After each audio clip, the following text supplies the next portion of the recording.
ಸಮಸ್ತ ಪ್ರವಾಸ ಪ್ರಿಯರಿಗೂ ನನ್ನ ಚಾನೆಲ್ಗೆ ಸ್ವಾಗತ.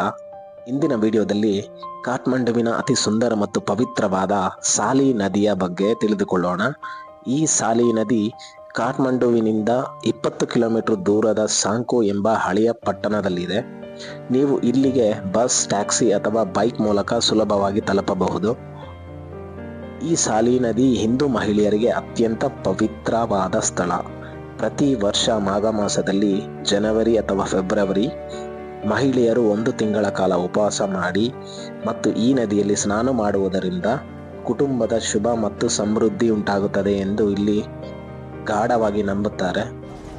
Hello friends, good morning and welcome back to another blog video. And ಇವತ್ತು ನಾವಿರೋ ಪ್ಲೇಸ್ ಬಂದು ಕಾಠ್ಮಂಡುವಿಂದ 20 ಕಿಲೋಮೀಟರ್ ದೂರದಲ್ಲಿರೋ ಸಾಕಾ ಅನ್ನೋ ಪ್ಲೇಸಲ್ಲಿ ಬಂದು ಸಾಲಿ ನದಿ ಪುಣ್ಯ ಸ್ನಾನ ಮಾಡುವ ಜಾಗದಲ್ಲಿದೆ. ಸೊ ಈ ಟೆಂಪಲ್ ಬಗ್ಗೆ ಕಂಪ್ಲೀಟ್ ಮಾಹಿತಿನ ಈ ವಿಡಿಯೋದಲ್ಲಿ ನೋಡೋಣ. ಆ್ಯಂಡ್ ಇದು ಒಂಥರ ಜಾತ್ರೆ ಥರ ಇರುತ್ತೆ. ಸೊ ಬನ್ನಿ ಈ ವಿಡಿಯೋ ಒಳಗೆ ಹೋಗಿ ಏನೇನೆಲ್ಲ ಇದೆ ಈ ಪ್ಲೇಸಲ್ಲಿ ನೋಡೋಣ.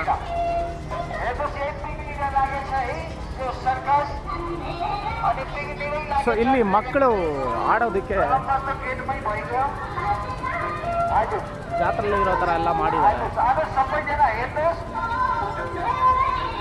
ಆ್ಯಂಡ್ ಅಲ್ಲಿ ಒಳಗಡೆ ಬೈಕ್ ರೈಡಿಂಗ್ ಇರುತ್ತೆ. ಈ ದೇವಸ್ಥಾನ ಬಂದು ಸ್ವಸ್ಥಾನಿ ಮತ್ತು ಶಿವನಿಗೆ ಮೀಸಲಾಗಿರುವ ದೇವಸ್ಥಾನ.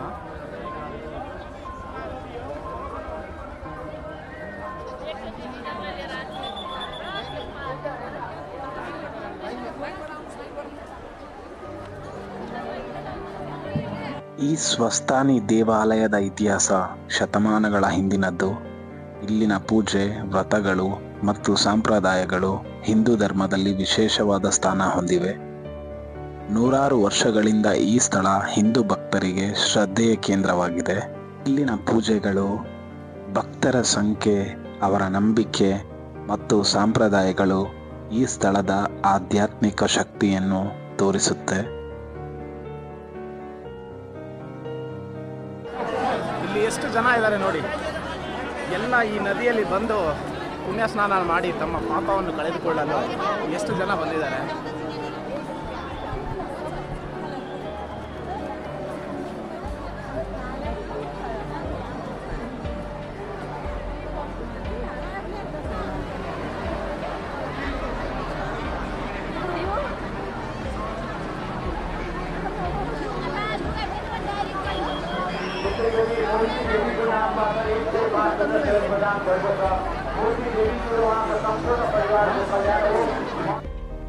ಈ ಸಾಲಿ ನದಿ ಕಾಠ್ಮಂಡುವಿನ ಪವಿತ್ರ ನದಿಗಳಲ್ಲಿ ಒಂದಾಗಿದೆ. ಪುರಾಣಗಳ ಪ್ರಕಾರ ದೇವಿ ಪಾರ್ವತಿ ಶಿವನನ್ನು ನೆನೆದು ಇಲ್ಲಿ ತಪಸ್ಸು ಮಾಡಿದಳೆಂದು ಹೇಳಲಾಗುತ್ತೆ. ಈ ಸಾಲಿ ನದಿಗೆ ಪ್ರತಿ ವರ್ಷ ಸಾವಿರಾರು ಭಕ್ತರು ದೇಶ ವಿದೇಶದಿಂದ ಬರ್ತಾರೆ. ಅವರ ನಂಬಿಕೆಯ ಪ್ರಕಾರ ಈ ನದಿಯಲ್ಲಿ ಸ್ನಾನ ಮಾಡಿದರೆ ಅವರ ಪಾಪಗಳು ತೊಲಗಿ ಆತ್ಮ ಶುದ್ಧಿಗೊಳಿಸಬಹುದು ಎಂದು ಅವರು ನಂಬುತ್ತಾರೆ.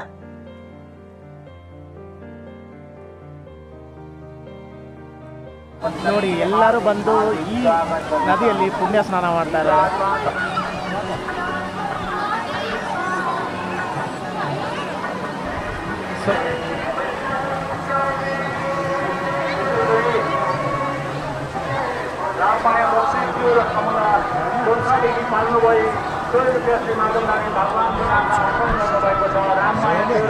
ಈ ನದಿಯಲ್ಲಿ ಸ್ನಾನ ಮಾಡಿದ್ರೆ ಅವರ ಪಾಪ ಎಲ್ಲ ಕಳೆದೋಗುತ್ತೆ ಅನ್ನೋ ಒಂದು ನಂಬಿಕೆ ಇದೆ.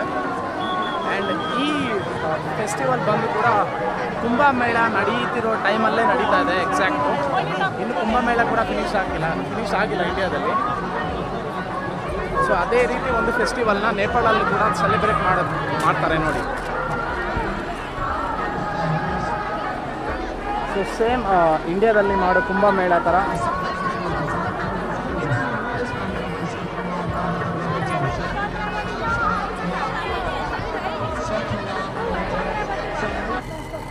ಇದು ನೋಡಿ. ಹಳೆ ಕಾಲದ್ದು ಭೀಷಣಿಗೆ ಏನಿದು ಪೌಡ್ರ್ ಮಾಡ್ತಾರಲ್ವ, ಸೊ ಅದೇ ಇದು.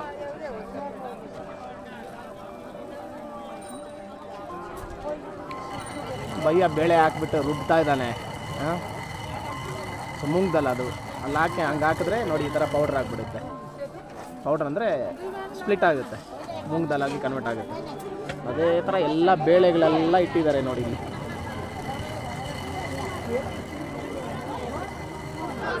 ಇರೋ ಇಲ್ಲೋಡು ಪಿಳ್ಳಂಗೋವಿ.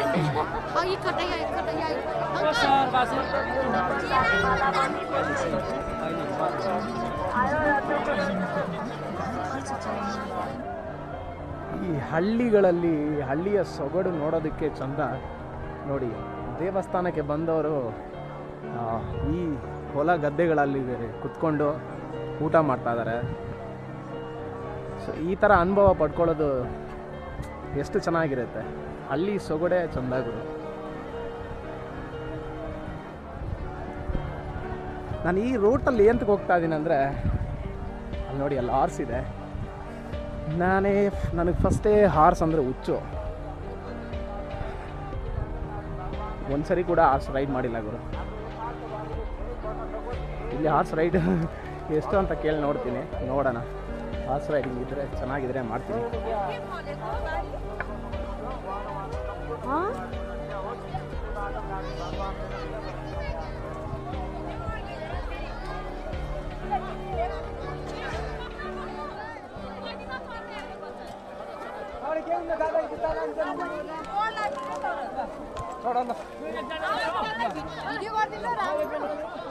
ಕುದುರೆ ನೋಡು ಗುರು, ಅಲ್ಲ ನೋಡಿ ಆ ಹುಡುಗಿ ಕುದುರೆ ರೈಡ್ ಮಾಡ್ತಾ ಇದ್ದಾಳೆ.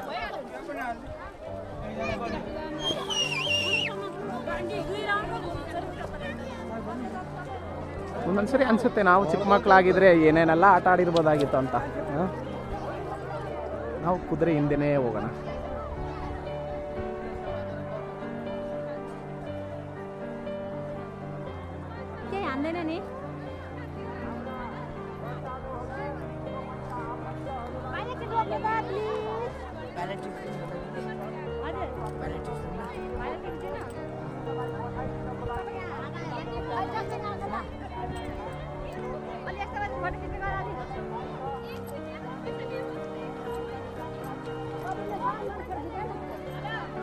ಬರೀ ಕುದುರೆ ಮುಟ್ಟೆ ಭಾಗ್ಯ ಅಷ್ಟೇ ಸಿಕ್ತ ಬರೋ, ಓಡಿಸೋ ಭಾಗ್ಯ ಸಿಕ್ಕಿಲ್ಲ. ಅದು ಚಿಕ್ಕ ಮಕ್ಕಳಿಗೋಸ್ಕರ ಇರೋ ಕುದುರೆ. ಈ ಹಳ್ಳಿ ಸೊಗಡೆ ಎಷ್ಟು ಚೆಂದ ಆಗೋದು. ಹಳ್ಳಿಯಲ್ಲಿ ಕುತ್ಕೊಂಡು ಲೈಫ್ ಸ್ಪೆಂಡ್ ಮಾಡೋದೇ ಒಂಥರ ಮಜಾ. ಹಳ್ಳೀಲಿ ಇರೋರಿಗೆ ಗೊತ್ತಾಗುತ್ತೆ ಹಳ್ಳಿ ಲೈಫು ಎಷ್ಟು ಚೆನ್ನಾಗಿರುತ್ತೆ ಅಂತ. ಯಾಕಂದರೆ ನಾವು ಹುಟ್ಟಬೇಕಾದ್ರೆ ಕೂಡ ನಮ್ಮೂರು ಕೂಡ ಹಳ್ಳಿಯಾಗೇ ಇತ್ತು. ಅದಾದಮೇಲೆ ಇಂಪ್ರೂವ್ಮೆಂಟ್ ಆಗಿ ಸಿಟಿ ಆಗಿ ಚೇಂಜ್ ಆಗೋಯ್ತು ನೋಡಿ.